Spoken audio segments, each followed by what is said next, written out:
তো যাই হোক নতুন বউর সাথে কয়েকটা ফটো তুললাম, কয়েকটা ভিডিও করলাম, করে এখন কিন্তু চলে এসেছি দেখো ফুচকা স্টল। তো বিয়ে বাড়ি এসেছি, ফুচকা তো একটু খেতেই হবে। তো ভেবেছিলাম যে ফুচকা আজকে খাবো না, তো কিছু করার নেই, সবাই এত জোরাজোরি করলো। আর দেখো আমি কিন্তু পাতা হাতে না নিয়েও ফুচকা খেয়েছি, মানে আমাকে জোর জবরদস্তি খাইয়ে দিয়েছে, ওখান থেকে দিচ্ছিল ওরা, তো ওখান থেকে খেয়েছি। আর তারপরে দেখো এই যে এরা নাচানাচি শুরু করে দিয়েছে অলরেডি।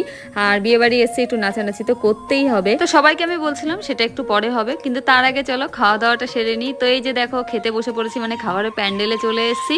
আর মেনু কার্ডটাও তোমাদেরকে দেখিয়ে দিয়েছি, সব খাবার দাবার তোমাদেরকে আজকে আর দেখাচ্ছি না। তবে খাবার দাবার কিন্তু খুবই সুন্দর হয়েছিল, খুব ভালো হয়েছিল। তো দেখো হঠাৎ খেতে খেতে এদিকে কিন্তু আবার কারেন্ট চলে গেছে। তো আমরা সবাই হাতে কিন্তু ফ্ল্যাশ লাইট নিয়ে খাচ্ছিলাম, তো জেনারেটর চালাতেও তো একটু টাইম লাগে। তো যাই হোক ততক্ষণ আমরা সবাই ফ্ল্যাশ লাইট জ্বালিয়ে নিয়েছিলাম, তারপরে কিন্তু চলে আসলাম। দেখো এখানে কিন্তু নাচানাচি অলরেডি শুরু হয়ে গেছে। আরেকটা জিনিস কি জানো, বউয়ের বাপের বাড়ি থেকে যারা কন্যাযাত্রী এসে এই যে দেখতে পাচ্ছ এই যে মিষ্টি মিষ্টি বোনগুলো এসছে, তো তারা কিন্তু আমার ভিডিও দেখে। তো তাদের সঙ্গে একটু দেখো ভিডিও করে নিলাম, সবাই একটু হাই হ্যালো বলে দিল। তো যাই হোক তারপরে কিন্তু আমরা সবাই একসাথে একটু নাচানাচি করলাম। যে তো তারপরে এনাদের সাথে কয়েকটা ভিডিও শুট করে তারপরে চলে আসলাম বাড়ি। ভিডিওটা আজকে